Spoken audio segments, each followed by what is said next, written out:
Hi there, I'm Christopher and welcome to this episode number 7 of Christopher, Barons of Gaming.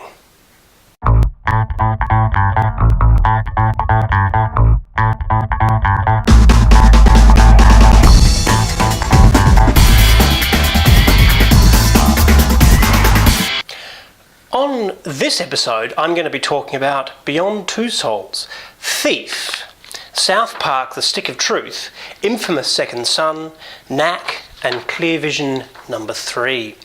So first thing I'm going to talk about is Beyond Two Souls.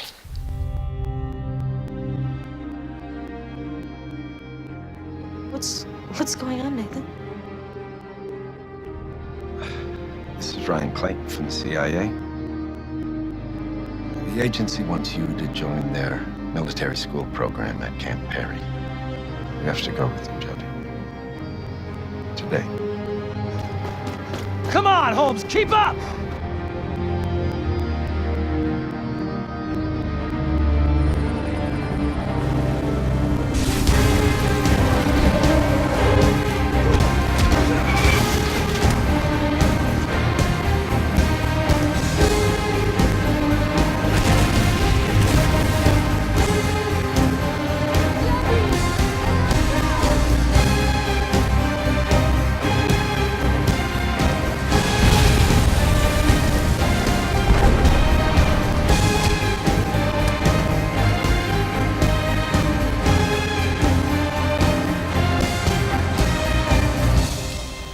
Beyond Two Souls came out last year. Now, I didn't actually get to play it until January, maybe February of this year, so I really missed out on the initial release. Now, it's the latest game from Quantic Dream, and they made games like Heavy Rain and Fahrenheit. Now, Fahrenheit was one of my favourite games of all time. Heavy Rain is such an amazing thriller, and I really think that Beyond Two Souls is right up there.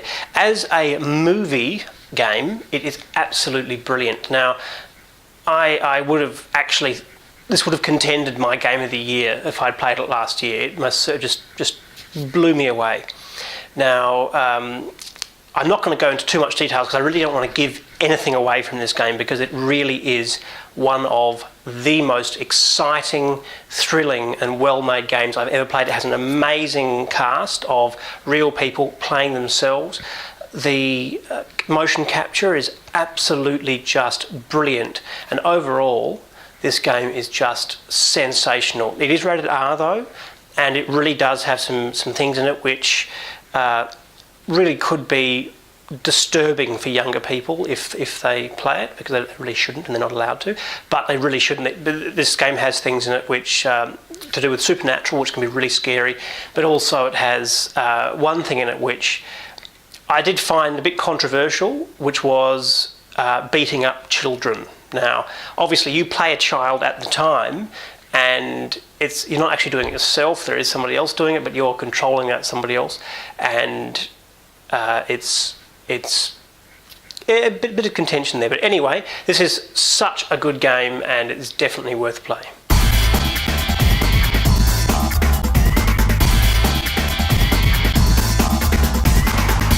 Now, the next game I want to talk about is one that was a really big release, made by Square Enix, one of the best producers of games. Really fantastic, really excited about it. Got it home, played it, and was really disappointed, and that is Thief. Stealing is my way of life. It sets me free in the night. Every rivet and stitch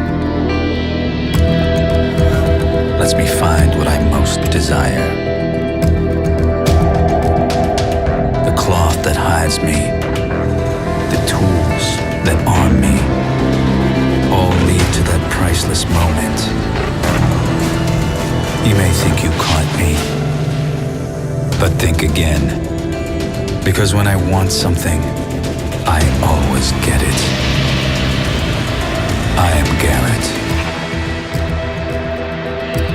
Did you miss me?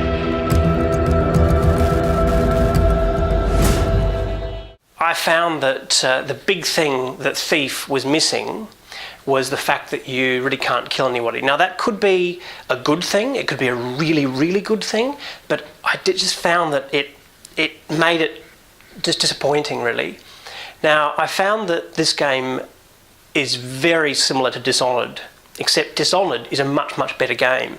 Now if you have a PC, you can play Dishonored on the PC and the graphics are just as good as Thief. But really, this game let me down dramatically. I found that it was just doing the same thing again and again and again and again, and really wasn't very fun at all. And on a really big game like that, I would expect something really good to come out of it, especially because it's a next-gen console game, and you know we want to see great things from them.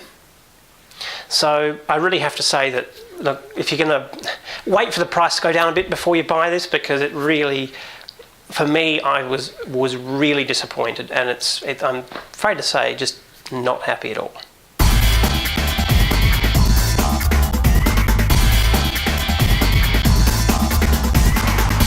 Now, the next game I'm going to talk about is South Park: The Stick of Truth. Now, again, this is another R-rated game, so kids, it's not for you.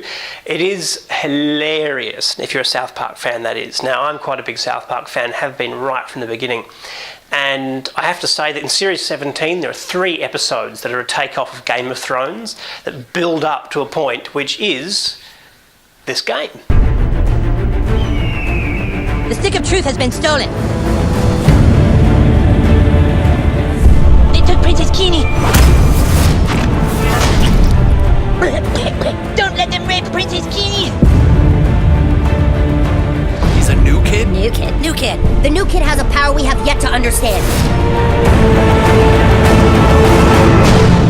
Step forward now and fulfill your and fulfill your your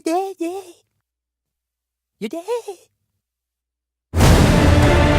You have some incredible ability to make friends quickly, new kid. I want you to go out into the neighborhood and find my greatest warriors. Jesus Christ! You think he's the Dragonborn? Prophecy says the Dragonborn will be the one to unite us all. It's a trap! You're playing for the wrong side, dude. Defenders of freedom! Tonight, we unite as one! This ends here, new kid.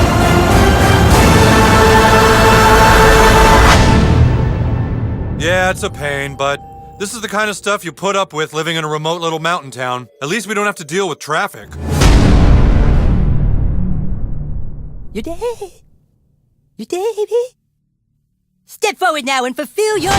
I had such fun with this game. I played the whole thing through, and then I built another character and did it again, and I just loved this game. I really found that it was a superb, absolutely superb design. The fact it's written by the same guys as in Trey Parker and Matt Stone, who did the show, so it means it's got all the same humour. And when it comes to television shows moving into games or movies moving into games, they generally just don't work. This one works perfectly. It encapsulates South Park as an entity. So the entirety of South Park is captured in this game. And little jokes here and there from everything, from the very first episodes right to the latest series.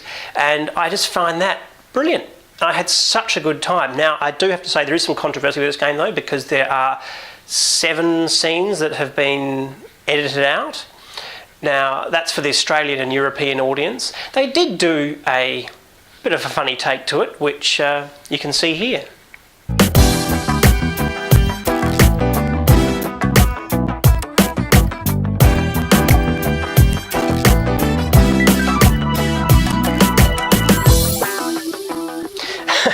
Well, I'm really happy to see that the producers of this game do have a sense of humour, because not every game is granted classification. A lot are denied classification in Australia, especially Australia.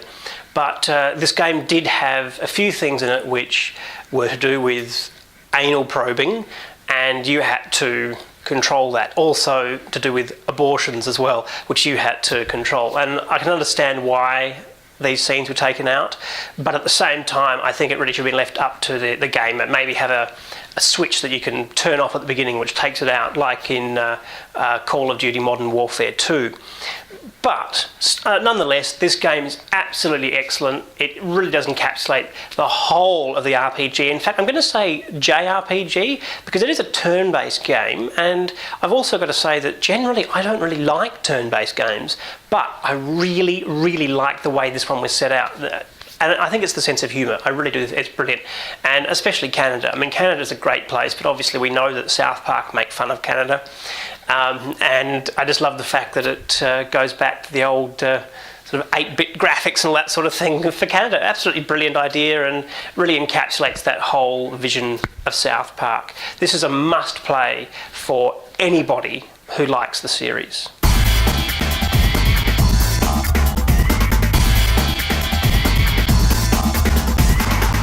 Now, the next game I'm going to talk about is one which I must admit that last year I didn't like. I thought it was too expensive, I thought that the gameplay was dreadful, and in general I really didn't like it. Now, this is Knack.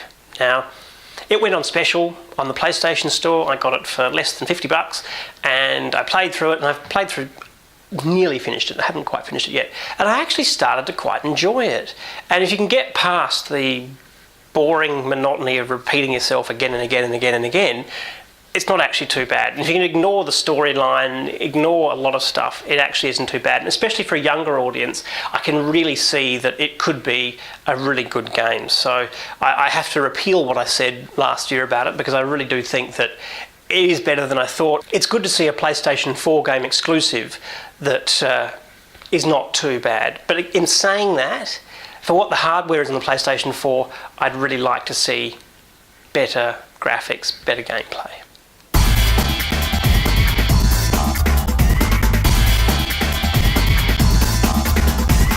Now, the next game I'm going to talk about is one which is another PlayStation 4 exclusive, which is Infamous Second Son.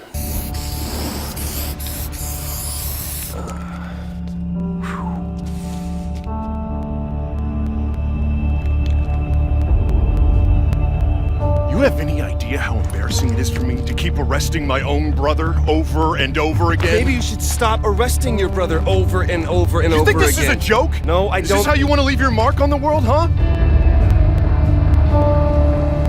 Now look, for all we know, we may be able to pass you through their security, because you're not a normal bioterrorist. You seem to be getting the hang of your new symptoms. Right?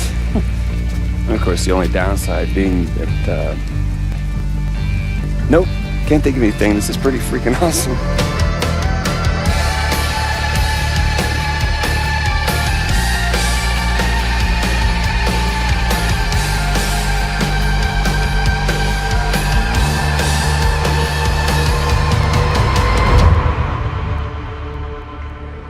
All right, I got this whole thing figured out. We hit the town, maybe swing by the Space Needle, always wanted to see it, and then we're back home to save some lives. You do realize when we hit the town, there's a fair chance the town's gonna, head back?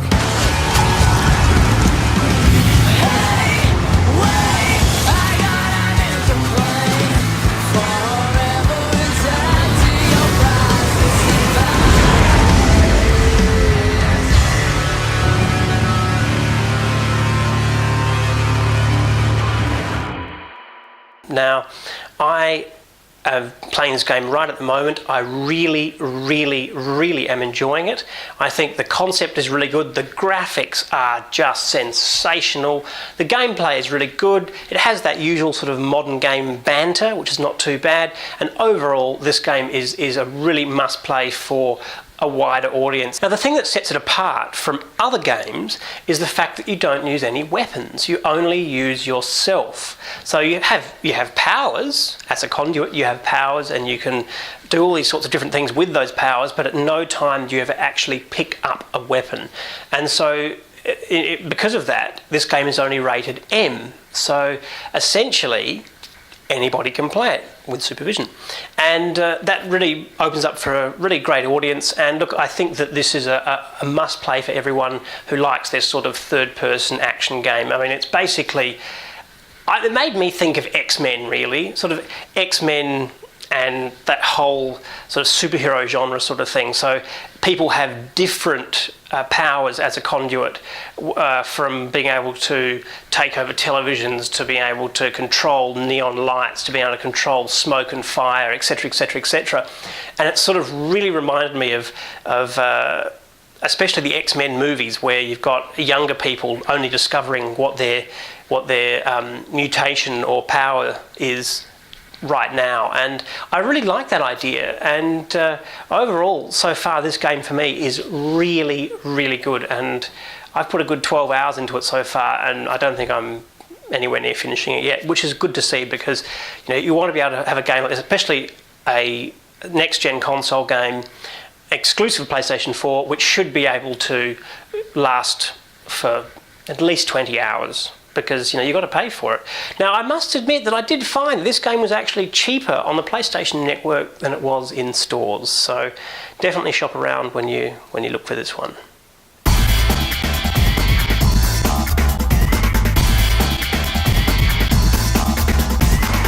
The next game is Clear Vision 3. Now, I was a huge fan of Clear Vision number 1 and number 2, and I really found that the story for each was really good. Now, I have to explain for those of you who don't know, Clear Vision originally was for iPhone and iPad only. It's now progressed onto Android as well. But essentially what it is a stick figure, just a black stick figure, and you are an assassin. So it's a sniper assassin game, and you have to assassinate stick figures. It has a bit of a sense of humour in that way, but it's actually quite a gritty story about how he builds himself up as an assassin, and then somebody kidnaps his girlfriend. Now, that is the end of the first game. The second game continues on from there, and it resolves itself. Now, both of these games you had to pay for. The difference is, Clear Vision 3, you don't have to pay, it's free, but it does have lots and lots of microtransactions, and it's also timed, and so you can't just play through the game and play the whole thing in half an hour like you can the other ones. This one you have to wait for 20 minutes for it to be able to reload again, or give you an opportunity to do things, and sometimes that's a good thing and sometimes it's a bad thing. And for instance, I was playing it the other day and I found that there was a point where I had a time limit of 2.5 minutes to get this reward mission done, but I couldn't actually do it because I had to wait 20 minutes for everything to refresh. So I find things like that really, really frustrating, but still, again, it's 17 plus. If you're over 17, give it a go. It's a bit of fun and it's free.